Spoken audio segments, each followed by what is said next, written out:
weekend. Tonight on CHCH News at 11. Two of the big three automakers are now in serious financial trouble, and their problems could soon be our problems. From the Hamilton Halton Niagara News Center, this is CHCH News at 11. Good evening, I'm Nick Dixon. Thank you for joining us. Our top story tonight, more bad news from the battered auto sector. Ford and General Motors announcing more million-dollar losses today. That means more job cuts and potentially many more economic issues down the road. Our James McDonald reports. Two of the world's largest automakers running out of cash. It once seemed unthinkable, but with General Motors reporting a staggering $2.5 billion loss, the possibility may become a reality as early as next year. For now, 500 workers in Oshawa are going on temporary layoff. It's a dark day again for the auto industry in the city of Oshawa, for Canada. It's a dark period for Ford as well. The company lost $129 million and says it will cut 10% of its white-collar workforce by the end of January. A gloomy outlook that's leaving Oakville's auto workers preparing for the worst. All of us are tightening up the belts at Christmas time. And there's a lot of people worried, but right now it's all just rumor, and it's best just to wait it out and see what actually happens. In Canada, vehicle sales are actually up 1.6% from this time last year. But in the U.S., they're in a tailspin, plunging 31.9% from October of 2007 to last month. Losses are so bad, GM's merger talks with Chrysler are on hold. You will see different companies emerge. They will be leaner. They will be smaller, most probably. There may be fewer brands around, but what this will mean for Canadian operations is unclear. For GM, the Oshawa truck plant could close earlier than expected. St. Catharines makes engines for those trucks. Until auto workers find out for sure, all they can do is simply go to work. Everyone out on the floor is giving it their all, and it's not, it's not going to be a matter of quality. It's not going to be a matter of our product. It's a matter of the economy. Matters that are frustratingly out of their hands. Consider exactly what's at stake here. If one or more of the big three automakers were to go bankrupt, it's estimated that as many as 2.5 million jobs would be lost within the first year alone, right across all sectors. Why is that? Well, in Canada, for example, 1 in 7 jobs are directly dependent on the auto industry, this during one of the worst times in its history. Nick? That is a scary multiplier. Thanks a lot, James. Barack Obama made a special mention about the state of the auto industry in his opening remarks at his first post-election news conference this afternoon. Saying America is facing one of its greatest economic challenges, Obama vowed to confront the global economic crisis head-on as soon as he takes office in January.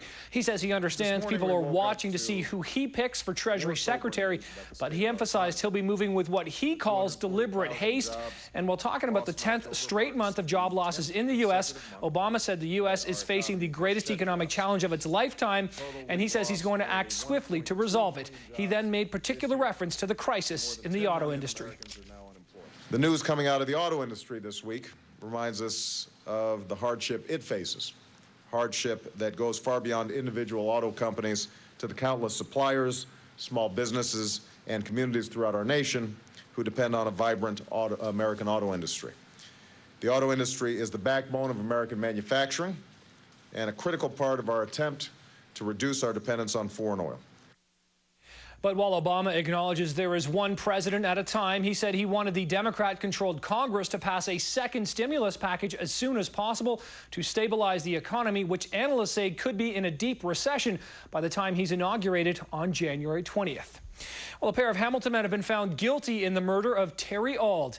Ian Harrington and Mirko Busick both pleading not guilty to second-degree murder during the trial, but today the jury decided they are guilty. Neither man testified at the trial, but their lawyer says they thought Auld was planning on attacking them when Auld was savagely attacked with a hammer by two men on August 17th of 2006 after Auld and his girlfriend knocked on their door. The guilty verdict led to an emotional scene inside the courtroom. Tears were shed on both sides. For Auld's mother, this day is a long time coming. In 2 years I've waited for this, and I'm glad they got sentenced with second-degree murder. I'm quite pleased with that. I hope justice will be served for my son's murder. I miss my son very much, and I just hope that those guys will realize this later in life, that they did something terrible. Sentencing is set for April 24th at the Sapinka Courthouse. A Toronto coroner spoke to the family of Brandon Crisp this evening, but the cause of death for the body of the boy found in the field Wednesday won't be released until tomorrow. An autopsy was performed on the 15-year-old today, and it should tell investigators if the Barrie teen died of hypothermia. Crisp ran away Thanksgiving Monday after fighting with his parents over his video game habits. His body was found about 4 kilometers from where his bike was discovered. Police say there is no concern for public safety, but at this point they are not ruling anything out. The coroner adds the Crisp family has not given permission for the coroner to publicly release the autopsy results. The Canadian press is reporting that Ontario's Ministry of Health says 20 confirmed cases of E. coli in Niagara, Halton and Waterloo are linked. The cases in Niagara and Halton have been linked to restaurants in Niagara-on-the-Lake, Welland and Burlington, but the ministry says the source of the E. coli has not been identified. At least 3 men have been shot inside a Toronto apartment building this evening. Police are now looking for at least 2 or 3 suspects and potentially a 4th victim. Mina Ree is at the scene for us tonight and joins us now live with more details. Hi, Mina. Hi, Nick. Well, the shots rang out just before 8 p.m. The target, a group of young men who were standing in front of the front entrance of this high-rise behind me at Weston and Black Creek. At this point, police believe there could be 2 suspects on the loose. They were last seen wearing black clothing, running through an alleyway between this housing complex here, and they don't believe that a getaway vehicle was used. Now, 2 of the victims were rushed to hospital in critical condition. They have since been upgraded to stable condition. The other 2 victims were sustained minor injuries, but police believe there could be 2 other victims out there. We do have information that 6 people were together and that they ran into the building. So if there are other victims, again, they should seek medical attention or come forward to the police. Now, what you're looking at there is one of 2 surveillance cameras mounted to the front of this high-rise. The other one is actually in front of the entranceway, so police are optimistic that they were able to catch some images of the shooters, and they hope to have a description out to us a little bit later. Now, people who live in this area say a man was actually murdered here about 4 years ago, and so a lot of these residents don't even let their teenagers play outside and their kids play outside in the playground after nightfall comes, and this is obviously giving this neighborhood a bad rap, and they are not pleased at all. Back to you. All right, thanks a lot, Mina Ree, live in Toronto this evening. Appreciate that. Time now to check on the forecast. Steve Ruddock standing by with the weather details outside with a sneak peek. Hi, Steve. Hi, Nick, and it's not great. We've got cooler conditions, certainly, than we've had for the last little while. Back to normal conditions, actually, for this time of year. And precipitation, so it's going to be a soggy weekend. And not only that, Warren, let's have a look at our Ministry of Transportation camera. We do have one on Guelph line here. We've got fog out there. So, again, we've got the cool air coming from the west and the north, moving across the Great Lakes, which are warmer, developing some fog. And that's what we've got for us tonight and to start tomorrow. But it's going to be dull and gray and soggy, so it's not going to be a great weekend, but the one thing we don't have to worry about is snow. It's rain instead. All the details coming up shortly. Nick? Thanks, Steve. A native from Quebec's Akwesasne Reserve made a surprise plea of guilty in a Hamilton court today. He admitted beating up a CHCH News cameraman during the early days of the Caledonia land protest. Al Sweeney reports. Outside court, Erwin Gibson didn't want his picture taken and swore at our camera crew. I will sue you. Put my face on TV. My lawyer's right here. In court, Gibson headed off a trial by admitting that he attacked another cameraman. Gibson was part of a native group involved in this incident caught on home video 2 years ago, when 2 CHCH News cameramen were attacked near the occupied land in Caledonia. Their camera was stolen and both men were injured. Cameraman Nick Garbett needed staples to close a head cut. In court, a statement by the Crown and defense said Gibson carried out the main attack on Garbett. He started punching Garbett when the cameramen were videotaping an incident involving natives. Garbett fell, and natives were punching and kicking him on the ground. Gibson pleaded guilty to assaulting Garbett and to possession of a stolen videotape taken from the camera. A statement in court said he burned the tape. But he says he didn't assault the second cameraman or steal the camera. His lawyer says Gibson is taking responsibility for his actions connected to the land protest. Emotions were running high, and as a result, those events that occurred after that were unfortunate, but nevertheless they occurred. But his role in it wasn't made out to be as egregious as first alleged. Gibson is out on bail until his sentencing next spring. Al Sweeney, CHCH News, Hamilton. Well, after 3 months, almost 3 months after the massive explosion at a Toronto propane storage facility, and a long-awaited provincial report is released. Near the site of the blast, signs of how much cleanup and restoration still needs to be done. But as for the report, among the 40 recommendations, a mandatory risk and safety management plan for each facility, better training, accountability and transparency, and a better inspection system by the Technical Standards and Safety Authority. But critics are disappointed. Cannot leave the responsibility of safety to this group that both consults and regulates at the same time. Residents are also upset the report doesn't call for new restrictions on how close to homes facilities like Sunrise can actually be.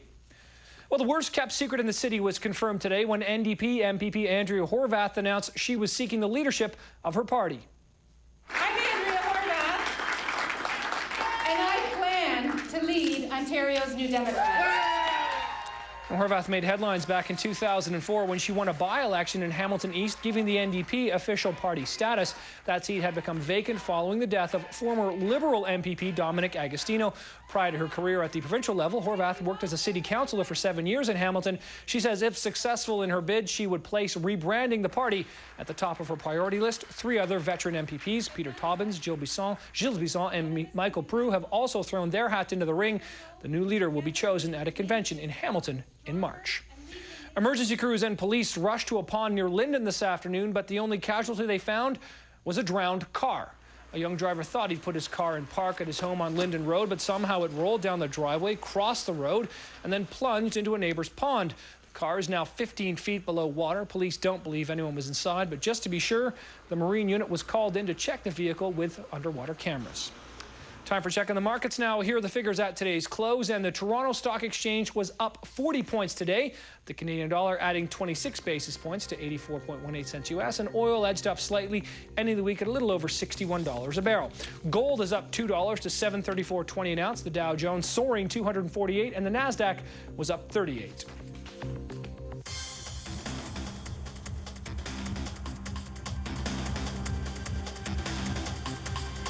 To put away money early. Straight ahead, we'll tell you how the market meltdown is hurting the hopes for higher education. That story and more weather details when we return. From the Hamilton Halton Niagara News Center, this is CHCH News at 11.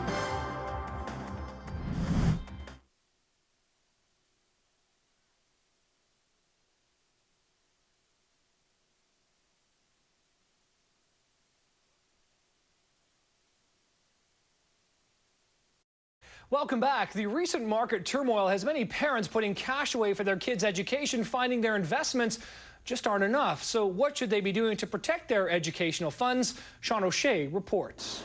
Everyone knows it's expensive to attend college or university, especially these days. It's really difficult to actually save money. Which is why parents are encouraged to put away money early to help their kids pay for higher learning. Problem is, with shaky financial markets, the value of those education funds could be going down, just like your retirement savings. Yeah, I do need it, or I can't go to school. When the federal government changed the rules a few years ago, Ottawa agreed to kick in up to $500 a year toward parents' savings, and parents were allowed to put the money into mutual fund accounts or straight to the stock market. People have gotten caught with their pants down, and I hate using that analogy, but it really has been. One broker told us a client lost 90% of the money in an investment fund that was invested entirely in resource stocks. The best way to invest is through diversification, through a balanced type approach. Traditionally, many Canadians have put away money for their kids in old-fashioned scholarship plans.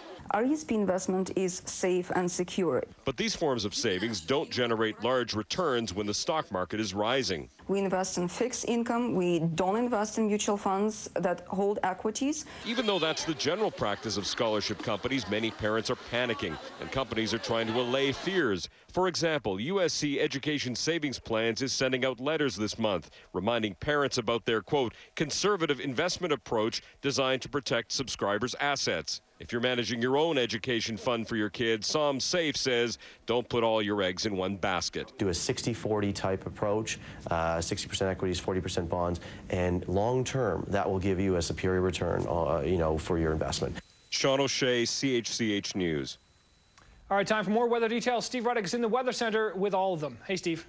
Hi, Nick, and winters everywhere around us. We've got snow in Manitoba, snow in northern Ontario, but down here in southern Ontario and central Ontario, not too bad actually, but then, you know, over the next week or so, we could get some flurries coming our way. But right now in Hamilton, the temperature is not too bad at all. 11 degrees, the winds are calm at this hour, and we see other temperatures in the area cooling off, certainly in Windsor, but the fall's looking at that nice 13 degrees as we speak. A little bit of rain moving in through our area will be with us tonight, as it has been, and also through tomorrow, maybe even into Sunday. Lots of cloud with that because we have an approaching low pressure system. We see it here, classic low pressure right here, folks. Counterclockwise rotation moving our way, bringing with it cloud, precipitation, and then certainly fog as we saw earlier on, and that's what's going to be with us for tonight and also through the rest of the weekend, with the showers tapering off in through Sunday.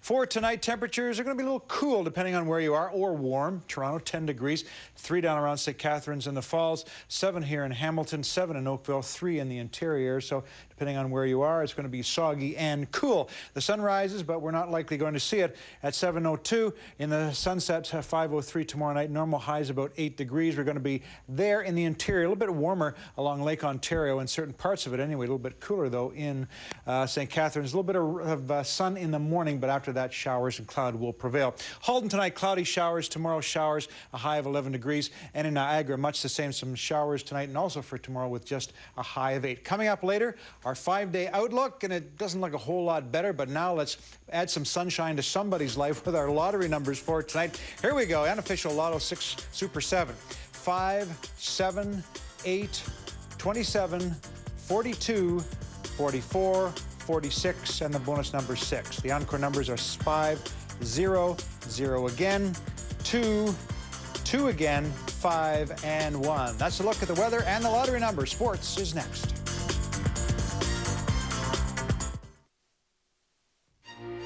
We all get to those life changes, and the point I was at was, if I'm going to continue to kill myself, I'm going to do it for me.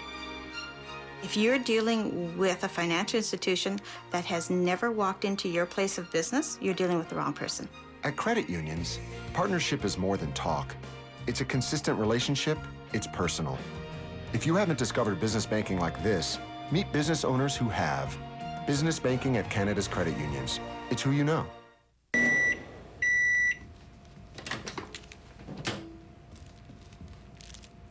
New Uncle Ben's Bistro Express entree with seasoned chicken breast, rice, and vegetables. What would you say to hardwood flooring at $349 a square foot? Laminate at 50% off. Stainmaster carpet at up to 60% off. I want a floor like that. Get it all now during our biggest sale of the year, Alexanian's Fall Flooring event, including new area rug styles and designs from Calvin Klein, Liz Claiborne, and more. Yeah, like that. Plus Hunter Douglas window coverings at up to 40% off. And don't pay for 1 full year interest-free. Alexanian's Fall Flooring event, on now. I choose Canestin Comfort Tab for my yeast infection. So when an unscheduled meeting comes up, I can. I choose Canestin Comfort Tab. So when my regulars ask me to squeeze them in, I can. I use Canestin Comfort Tab right away. So when my daughter wants to play, I can. Canestin is the #1 pharmacist-recommended brand in Canada. It can be used anytime, day or night. And Canestin is the only one with the clean Comfort Tab cure. I can with Canestin.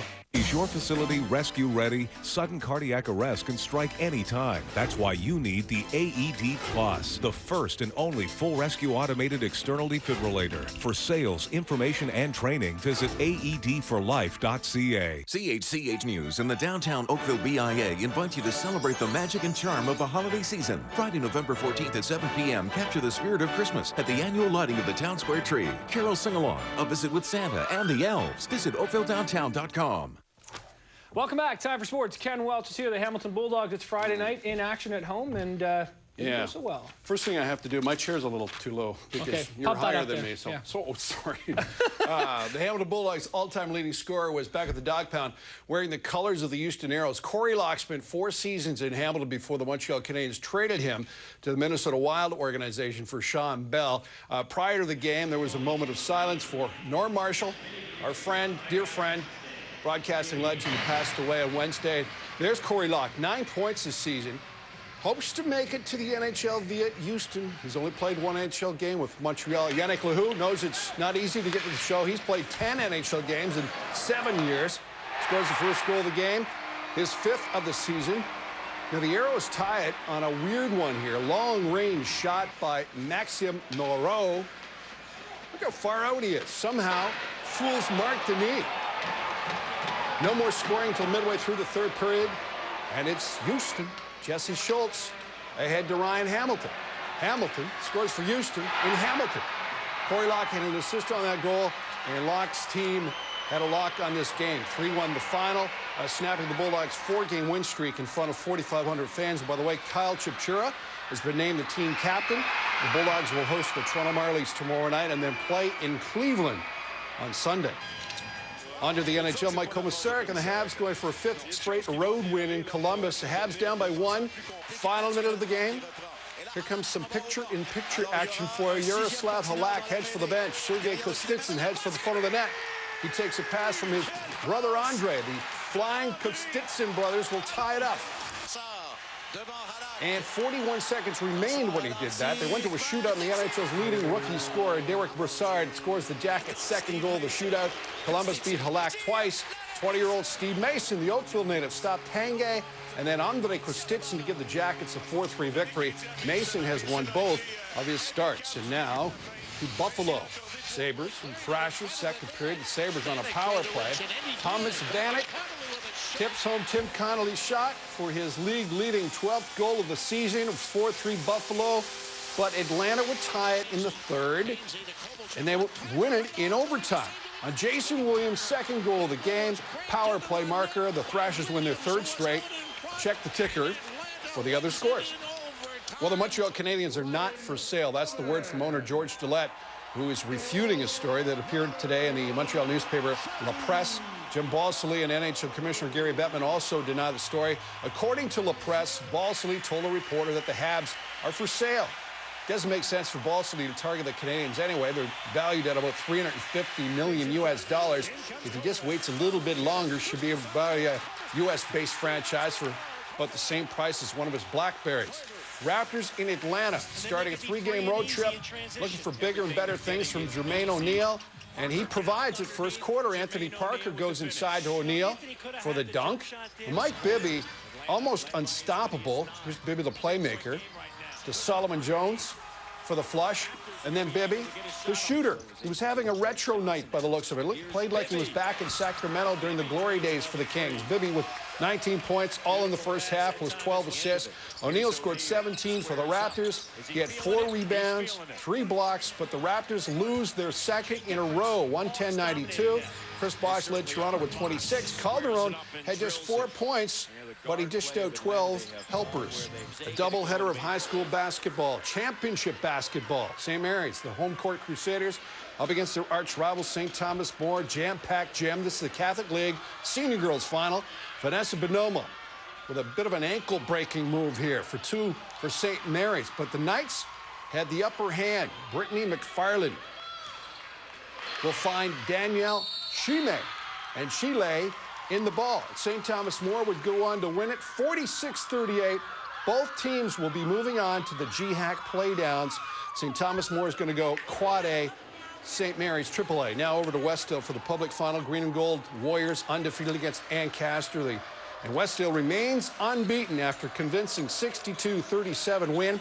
Westdale's been the power in the public void for many years, one of the best in the province, so nothing has changed. Another win for the Green and Gold. Hamilton High School football semifinals. This is crazy stuff. Catholic League, St. Thomas More, Bishop Tonus. Titans falling behind 24-14. Start the comeback with a 4th quarter touchdown by Paul Hart, his 2nd touchdown of the game. Bishop Tonus trailed 24-21. Then with just 15 seconds remaining in regulation, Chuck Modica boots a 35-yard field goal to tie the game. And it was on to overtime. Modica called upon again. Flashes his golden boot one more time, a 29-yard field goal. Bishop Tonus had a 27-24 edge, but St. Thomas More had the ball. And there's Victor Razzo buying some time, firing into the corner of the end zone. Mark Arnold makes the game-winning catch. St. Thomas More wins 30-27. Now, that's pretty exciting stuff, right? Well, Cardinal Newman and Brebeuf top that. This is the final play of the game. This is from home video. Brebeuf, 2 seconds left, losing 15-10. Quarterback Kwasi Kawaja started the desperation play with a pass downfield. The ball's on the right side of the field. It's coming back this way.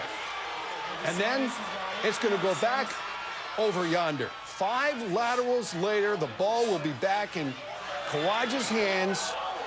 And watch what he does. He runs it in for the game-winning touchdown. Apologize for the obstructed view, but that is a miracle at Ivor Wynne. Shades of the Callan Stanford game back in 1982. Only thing missing was the band. 16-15 Brebeuf. And they'll play St. Thomas More in the championship next week. A heartbreak for Chloe Newman. Just a reminder that the Canadian Junior Football Championship will be decided tomorrow afternoon at Nelson Stadium in Burlington. The Burlington Braves meeting the Vancouver Island Raiders, a 1 o'clock kickoff. And Bubba O'Neill will have highlights of that game at 6 o'clock tomorrow. University basketball tonight, McMaster men lost to Toronto 83-69. And Nick, that's a look at sports. That last highlight could be the play of the year. We might be seeing that on YouTube. I would think so, imagine, yeah, right? no kidding. Thanks, Ken. More news after this quick break. Stay tuned. Coming up on CHCH News 11, Monkey See, Monkey Serve, a restaurant that puts monkeys to work. They probably work for peanuts. That's during the 5-day forecast right after the break.